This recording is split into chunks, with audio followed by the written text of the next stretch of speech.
can't buy. It resides between my eyes. Walked through the fire, came out better on the other side. See, life's like a beach if you find the sand. And right now, I feel like 100 grand. You are listening to Inspired Insider with your host, Dr. Jeremy Wise. Dr. Jeremy Wise here, founder of InspiredInsider.com, where I talk with inspirational entrepreneurs and leaders. Today is no different. I have Bart Fanelli of Skillibrium. And Bart, before I formally introduce you, I always like to point out other episodes of the podcast people should check out. Since this is, if you go to their site, Skillibrium, you'll see that Bart and his company have this AI revenue operating model. So we're going to talk about that. So when I look at some of the past episodes, Bart, there's AI series and there's also SaaS series because you kind of blend the two. Some of the AI discussions that were good, people should check out. Nicole Donnelly, we geeked out on, I don't even know, like 17 different AI tools, how she uses them. Ken McLeod, same thing. Jason Patel started OpenForge, which is an AI solution, software solution. And Ethan King also shared some of his tools, and he kind of speaks all over the world too on AI. So those are some good ones. And on the SaaS side, one of the co-founders of Zapier. That was really interesting. One of the co-founders of Pipedrive. I think at that point, Bart, they were 10,000 customers. Now I think they're over 100,000 customers at this point, and just so many more. So check them out on InspiredInsider.com. This episode is brought to you by Rise25. At Rise25, we help businesses connect to their dream relationships and partnerships. We do that in a few ways. One, we're an easy button for a company to launch and run a podcast. We do the strategy, accountability, and the full execution. Bart and I were talking before you hit record. I started this back when I was a chiropractor, and people were coming to me asking me to help them because I was doing this while I was running my chiropractic business, and that turned into a separate business. And then the other one is an easy button for a company is gifting. So we make gifting, staying top of mind for clients, partners, prospects, easy, affordable, simple. And even from a culture perspective, some people just, we send to their staff. So you just give us the addresses. We do everything else. So we kind of call ourselves Bart the Magic Elves that run in the background to make it stress-free, to help people build amazing relationships. And that's the number one thing for me. I'm always looking at ways on how I can give to my relationships. And I've found no better way over the past over 15 years to profile the people I admire on the podcast and send them sweet treats in the mail. So you can go to rise25.com or email support@rise25.com. I am super excited to introduce Bart Fanelli. I've been binging his content actually, and it's super valuable. He's a revenue executive with over 25 years experience. He's a co-author of a best-selling book, The Success Cadence, which you can check out. He's also the CEO and co-founder of Skillibrium, which I mentioned, which is an AI revenue operating model. It basically brings together legacy systems, workflows, information silos, and it reduces complexity and overhead when you're trying to scale high-performance teams. And what I've read and listened to with Bart, he knows how to scale high-performance teams. You look at, he's cut his teeth on OutSystems, Splunk, BMC software. One of the companies went from 60 million while he was there to 1.5 billion. He's been, I think, part of pre-IPOs, post-IPOs, and much more. So Bart, thanks for joining me. I'm excited that I'm an inspiration of some sort. You did a fabulous job introducing. Thank you so much for that. I want to start off, and we're going to dig into, you have so much great experience, and even looking at the site, which I'm going to pull up in a second, through Skillibrium. You have these really cool tools, which I share. I would think everyone should go on and get. There's one of them is downloaded for free. You should probably be charging for it. It's a scale, sales discovery best practices. There's a sales discovery data sheet, which we'll talk about. But talk about Skillibrium and what you do. Yeah. So thank you for that. And you mentioned some. We'll do that. But let's talk about one of your points was you like to give, and so. Leaving everything open, allowing customers to access content, or even let's say on LinkedIn, giving people access to our coaching frameworks, our 4-box, which is what we have the most experience in. It's called Skill and Will. Those are gifts. Take them. And then usually it comes back full circle. Someone's found it valuable, and then we're engaging on something more meaningful. So gating is not something we do. we give it away. So, Love it. so Skillibrium, you described it a AI revenue operating model. So I'll simplify it as best I can. In revenue organizations, there's usually a pretty broad gap in how someone is trained compared to what they're really supposed to be doing in their job day to day, and then how their leader coaches and develops them. And we've unified an approach where learning, doing, and improving is AI assisted. It is highly specific and prescriptive by customer, by user, by persona, and it works extremely well. And it's intended not to replace a bunch of systems of record, but we augment those systems of record and become, let's say, the UI of choice, where our customers, they access very specific learning for their based on their revenue operating model, very specific playbooks, and then very specific coaching frameworks, all out of one system. So that's what we do. So maybe we'll talk about an example so people can kind of digest it a little bit. Maybe talk about 8x8 and Yeah. what you do there.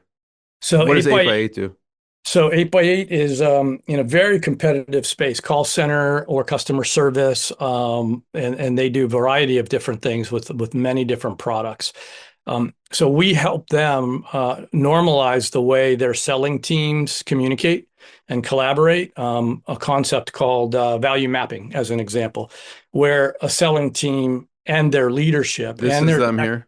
yeah, that's them right I there. gotcha. Where they all collaborate in a common way so that there is no confusion on how the team is supposed to operate day in and day out, from their contributor all the way up to their senior sales leadership. Everybody's on the same page. So we do all their learning curriculums, we did all their playbooks, we do all their coaching frameworks, and all of that is aligned so that they can speak consistently internally and face customers on brand and on narrative. Talk So about, I'm sure they have a lot of different staff members.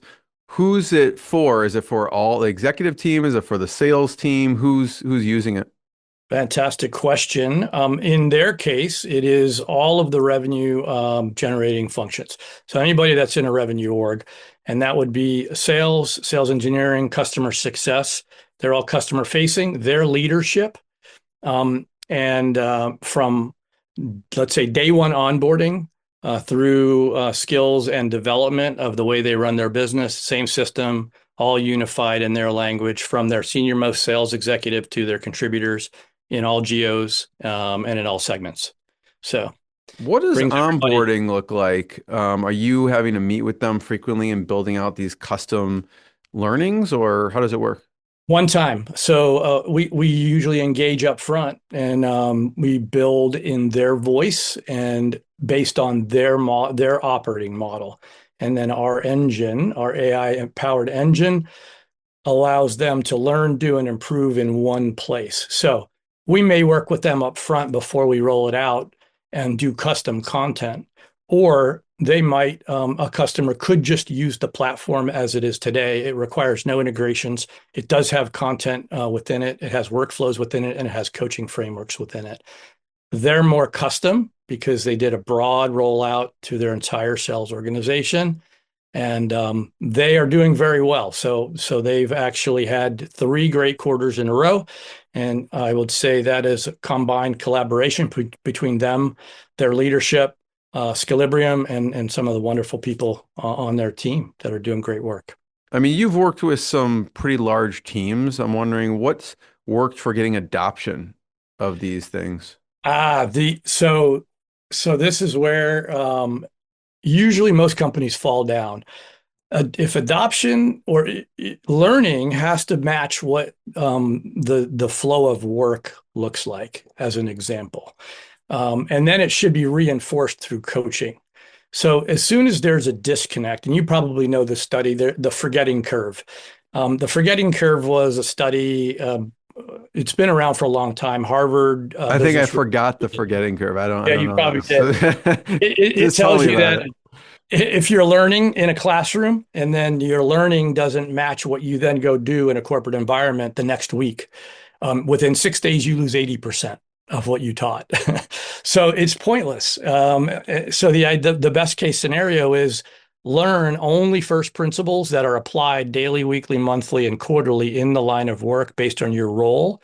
And then your leadership should coach and develop you based on exactly that. Otherwise, you're floating around and you're existing and you're not being productive and you're forgetting. So we normalize the forgetting curve. So how do you, with the Skillibrium, how do you get the team and managers and everyone to continue to use it? And, I guess Yep. this for any SaaS company, right? I mean, you want someone just on there and using it, or they're not going to Yeah. think it's valuable, even if it is super valuable. So there's this concept called an intersection of value or an intersection of efficiency.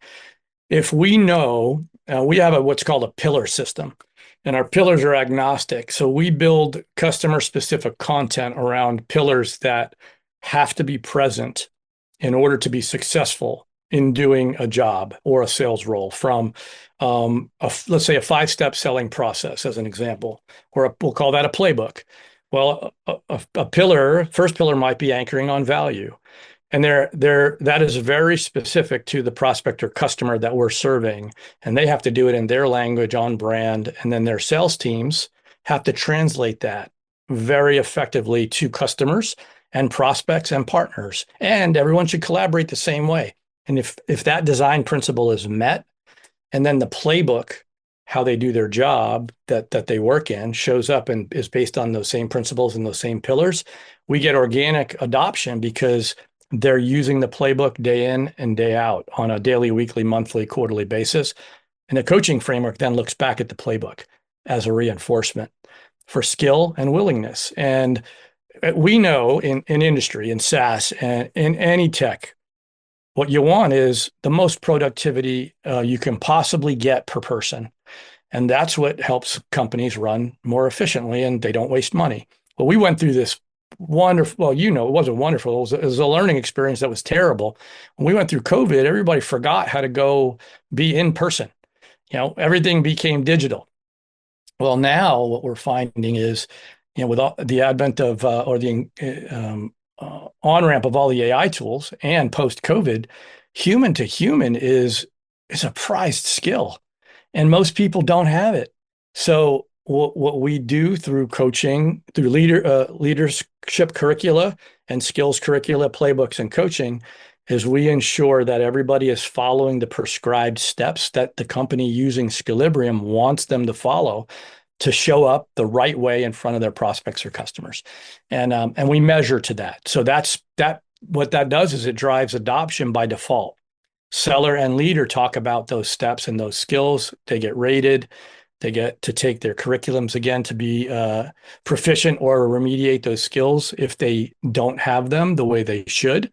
And then most importantly, if we have someone on the team that isn't willing to learn or is going through a hard time, that connective thread, the leader and the contributor being aligned in a system and operating the same way, they get to navigate that together. So, and rather than someone being put on the hot seat or put on a plan or something of the like, the leader's usually in tune with what's going on very quickly. So we get high level of efficiency and we get high level of productivity out of customers that use the platform. In when API goes in, is there a certain recommended cadence that the manager's okay, we're going to have, because a lot of it too is accountability, right? Is there okay, we want you meeting with the different team members once a week to check in on what they like. What's that look like, and what's your recommendation for 100%. that?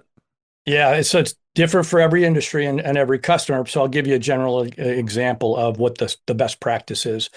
So in an enterprise, I'll say the biggest risk or flaw is most companies die in obscurity, and the reason is they rely solely on their marketing engine to drive demand that comes to them.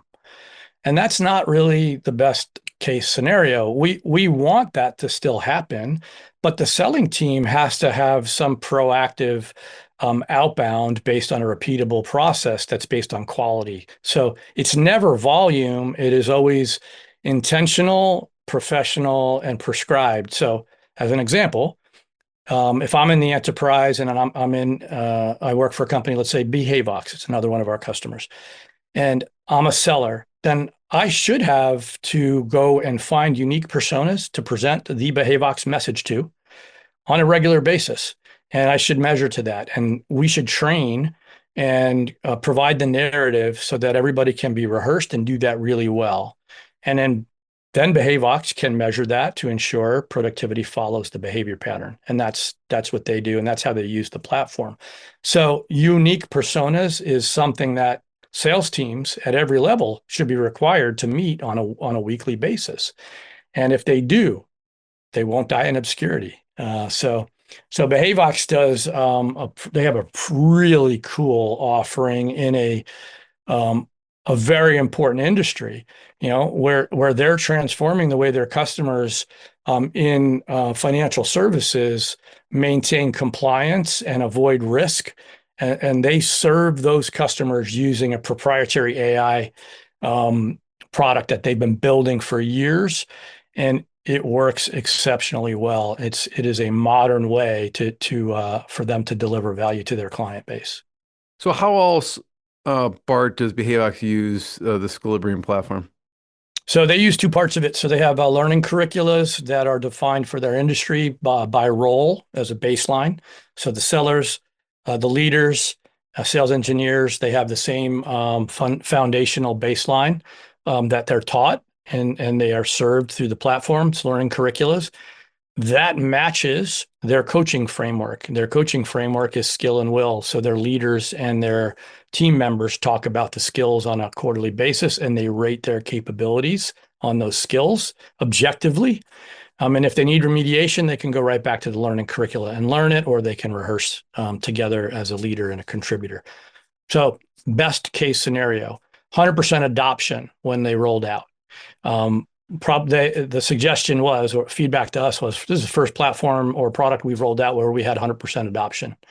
And it's because it is designed to complement them in the line of their work rather than just be training, as an example. How did the book come about? I love Success Cadence. So, I'm an entrepreneur, and everybody that I've worked with for years has said, "Oh man, you come at this in a different way." I was a journeyman. I was an inside sales rep all the way to CRO and everything in operations in between. The first company, BMC Software, was a big legacy company, real big on training and coaching. Second company, Splunk, I had the keys to create a repeatable operating model with a CRO that I got to join, Tom Schodorf.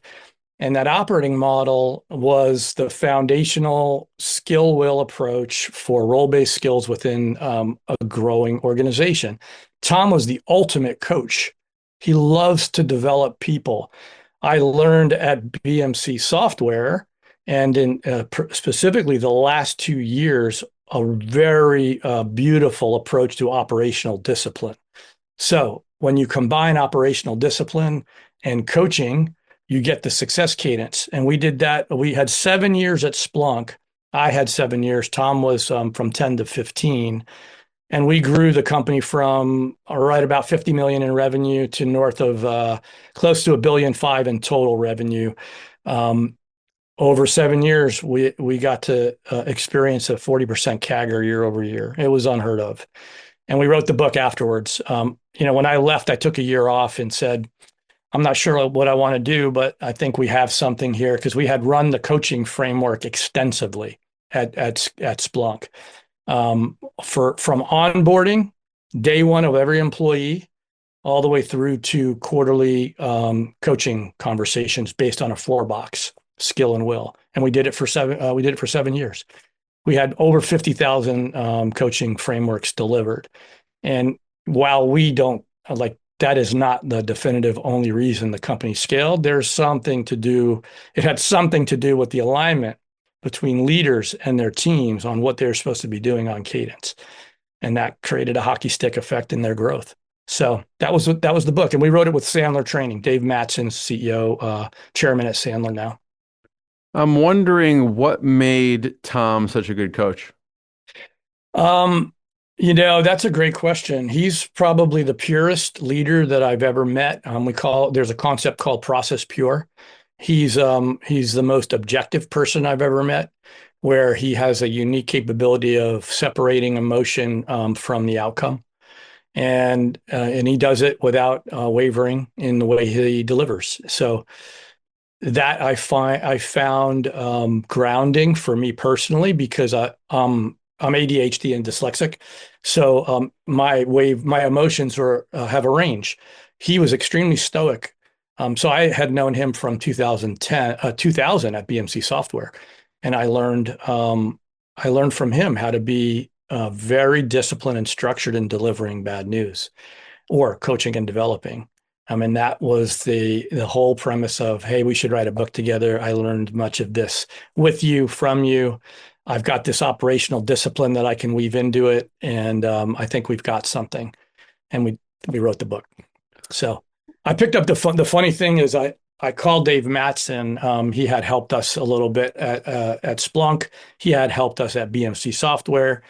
And I said, Dave, I want to write a book based on our success.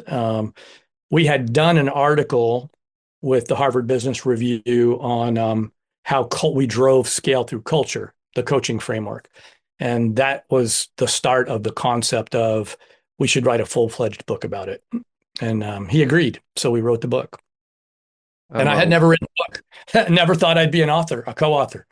So that was a wonderful learning experience. And I'm all about, I want to do really hard things that help me grow and learn constantly. It keeps me out of trouble. And then I can help others do the same thing. So I've heard you, Bart, say that at one point you wish you were coachable sooner. Oh, And so I'd love to know what was that change? yeah.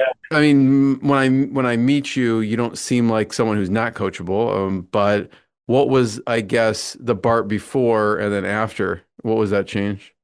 That's a great question. All of your questions are great, by the way. I was extreme. I don't know what the correct definition of it is, but I would never accept someone else's idea. I would Why do you think that is? What's that? Why do you think that was at the time? Probably because of my upbringing.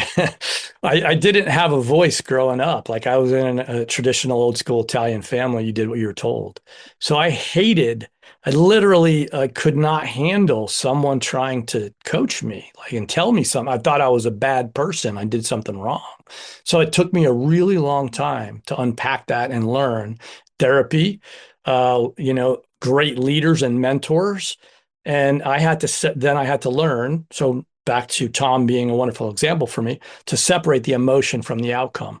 Just because someone is coaching me doesn't mean I'm completely wrong, or I'm viewing something in the wrong perspective. It's their perspective. So I had to learn how to do that. And that happened. There's a great story.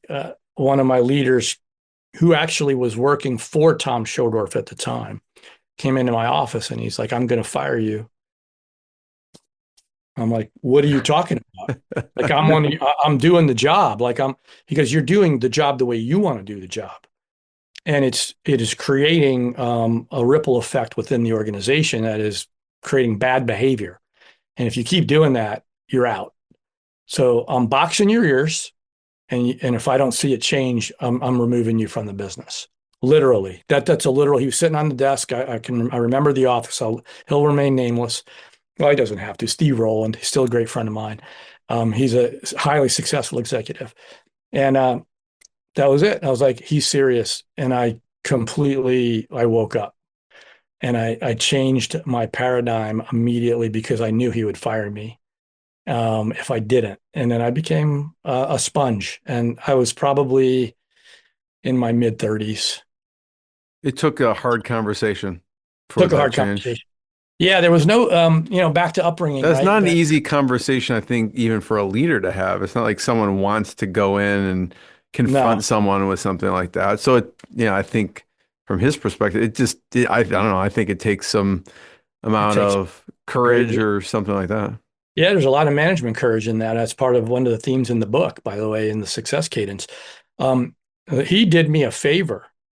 I went on to produce more in one account and had better performance than I had ever had after his talking to me. And then I sat down with him constantly and took his guidance on a regular basis. So that's how it worked. But hard conversation mattered. And now it's like hard conversations are the best way to scale companies, as long as you do it with passion or with adult-like tone. It's never an implication on the person. It's more about how we're trying to achieve the outcome in a certain way, and maybe how we can improve or do it differently for better results. That was the genesis of the entire skill will framework. And I always like to say the skills can be anything, but your coachability and your willingness to learn the skills are what matters most. And that's why the framework is exceptional for scaling high performance teams, because you focus on first principle skills that are shared and collaborated on. And if you're not willing to learn those, then we're going to have a hard conversation. And if that happens on a recurring basis, you probably have someone that's not willing to run within the revenue operating model that you've defined. And if you've built it a certain way, that the respectful thing to do is to maintain the integrity of it, because it serves a higher purpose. The company being profitable, the company growing, the company being efficient, and having team members that appreciate that. So the 4-box gives us a non-personal, objective conversational framework based on the skills we've defined on how we want to scale this business, so that we can bring people on that journey.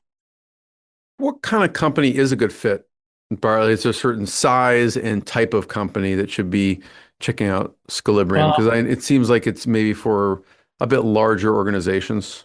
Well, great. The interesting part of that is when we started, our belief was we'll go SMB mid-market first, out of the box, end-to-end learning curricula, workflows, and coaching. And we immediately got pulled into the big enterprise.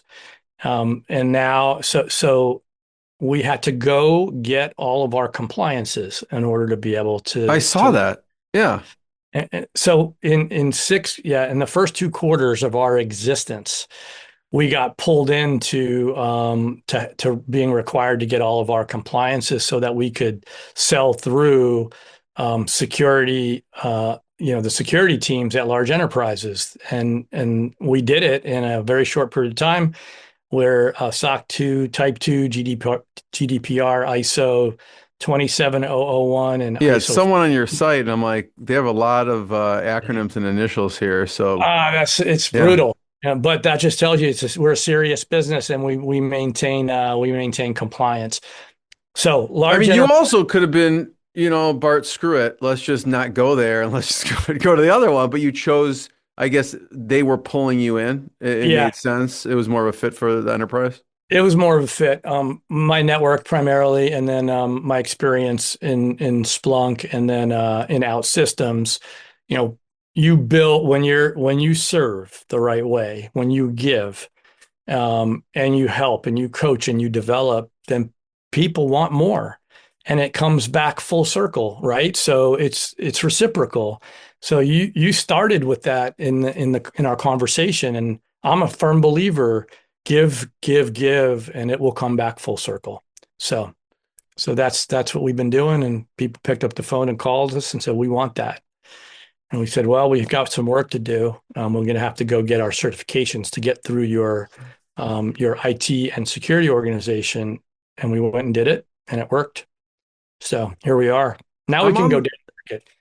The master continuous sales discovery. Can we talk about that? Oh yeah.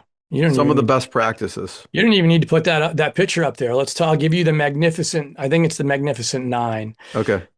So everybody thinks that sales discovery is a list of questions, or any type of discovery is a list of questions, and it's not. It has more to do with earning the right to be in front of whom you're selling to, and doing it in a different way. Meaning, most organizations show up and want to pitch their products, and then they want to ask scripted questions. And if I'm a buyer, we have Stu, the show up and throw up person. Yeah, if I'm a buyer, I'm not gonna, yeah, there we go. I'm not gonna do that. I'm not gonna let you do that. You have to earn that right. So, so we have a method that we teach. You earn that right. You use our system to do it and you show up. And the only thing you have to master is understanding five to seven categories about their business and them as a person. Kind of like you did, Jeremy. You did research before we got on the podcast. Like, how great is that? Now my guard is down. You've earned my trust and my respect immediately. And I'm going to talk about things openly. If you started this podcast and just started hitting me up with questions, what would I do? Shut down. So you lowered the bar, you made it organic. Well, the Magnificent Nine are who, what, when, where, why, how. Tell me, describe to me, explain to me. You do all of your pre-call research and then you master the nine and you can have a conversation for hours and they will never feel like you're selling them anything. And you will learn and learn and learn. And before you know it, you're solving their problems rather than pitching them products. And that's the ultimate gift. So there you go. Yeah, totally. Yeah, I feel like sometimes I'm on, as you know, my background as a chiropractor, I'm solving problems that have nothing to do with our business, right? It's like, oh, you know, talking about supplements or something like that, right? Health related stuff. So I totally get that. Yeah. But I do want to encourage people to check out Skillibrium, and there is you can see here, sales discovery best practices. What are some of I don't know, the fan favorites on this 12 best practices for success? Maybe we could touch on one or two of them. Social proof is usually for me, like, when you start, people call it the sandwich. When you start with the customer, all about the customer, right? And you're facing them first, and then you're aligning your offering, whether it's a technical offering or some service offering, to them. They start to think about how that offering aligns to what you've shared about their company or their initiatives, their strategies, and what is challenging to run their business. Well, the last part is, hey, where have you solved similar problems in the past? So you always have to have some type of social proof. It's not selling per se, meaning here's my feature, here's my speed and feed. It's, hey, we've actually done this before many places. Here's how we solve similar problems for other customers. And then we leave it up to them. If you want to continue talking, that's great. We'll help prescribe how to solve your problem. And your pitch or your narrative has to always be tailored to them. It has nothing to do with you first. And it's just such a fundamental flaw in industry.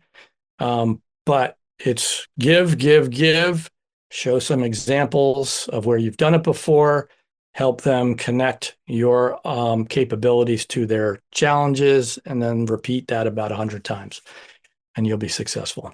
So where do you see, if we look at this list, people trip up the most? And if you're not watching the video, we do have Mastering Sales Discovery, 12 best practices. We have Conduct through pre-call research, Build rapport and trust, Ask open-ended questions, Listen actively, and so on. Identify pain points. Where do people get tripped up the most or forget? So in there, it's usually as simple as they show up on a call without doing any research based on the person, based on the company, and based on what their industry is experiencing. And in order to have any rapport, you have to give first. So that's the give. You do your research, you show up in context, and you have a conversation. And inevitably, you don't have to be 100% right.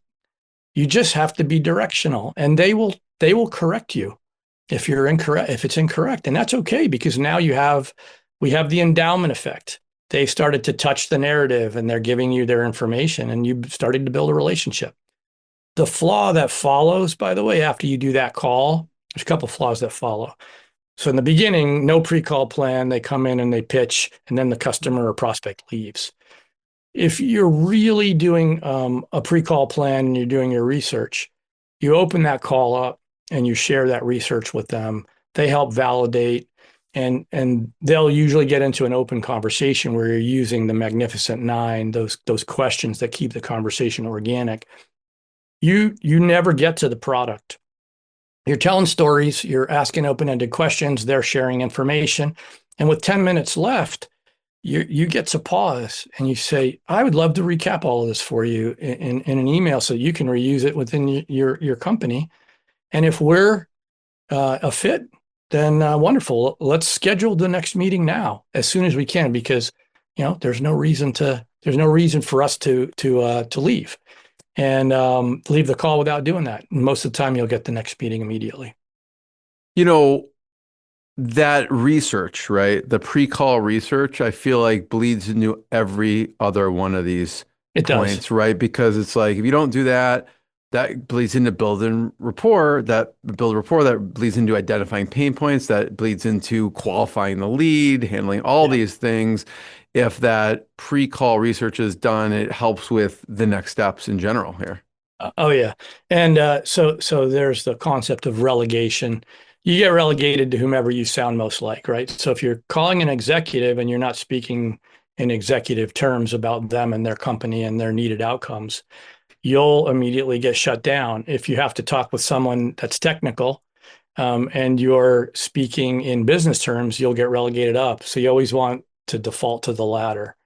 And because what you're doing when you are speaking in executive terms or outcomes, you're helping the person on the other side understand that their job is actually important, and it provides an outcome using your technology or your capabilities. It's not just a tool or a speed and feed. It is more about the business that they serve. And that is ultimately how you build trust and relationships in business, is helping other people. So How did you cope? What skills did you have to use? Because you mentioned obviously you were highly successful in your career and business, but you mentioned you had ADD and you were dyslexic. It seems really, I mean, people have enough difficulty without those things. So yeah. what things did you have to do? How did you cope with those, or what skills did you develop to work around those things for you? Um, so I had to very early in my life became a self-learner. I had to teach myself. And I had to teach myself first principles. I had to learn by doing, essentially. And I could only do what I understood. So I never became a technologist. I understand technology. I've always been in SaaS tech and sold into tech. But I was always a steward of business first, and that served me well enough to pull just enough knowledge technically, and having partners in selling, like a sales engineer that you keep by your side. You do business alignment, they do technical alignment that helps you achieve the business alignment. You get partnerships out of it. So I relied on asking a lot of questions. I relied on being self-taught, and it was I would say it's extremely stressful and anxiety ridden for the first 10 years of my career, because I never felt like I was doing enough or I was doing it right. Because you're your own worst critic when you're ADHD and dyslexic, or when you don't have someone that's coaching you in a professional way. So I would say all of that comes to the point of, I don't think I would be where I was if I didn't have a few key people that taught me and helped me understand the right perspective. So Tom Um, Shodor, Steve Rowland, those are yeah, two. thank you. I'm curious some of your favorite resources. This could be apps that you use on your phone or computer. It could be personal or professional. It could be, any software. It could be resources, could be books, Yeah. or what are some of your favorite resources that have helped you now or in the past for business? Yeah. Boy, that's a great question. So as a builder, like this is interesting. Like building the company, building Skillibrium it was based on what I had self-taught myself, meaning what I knew worked for scale.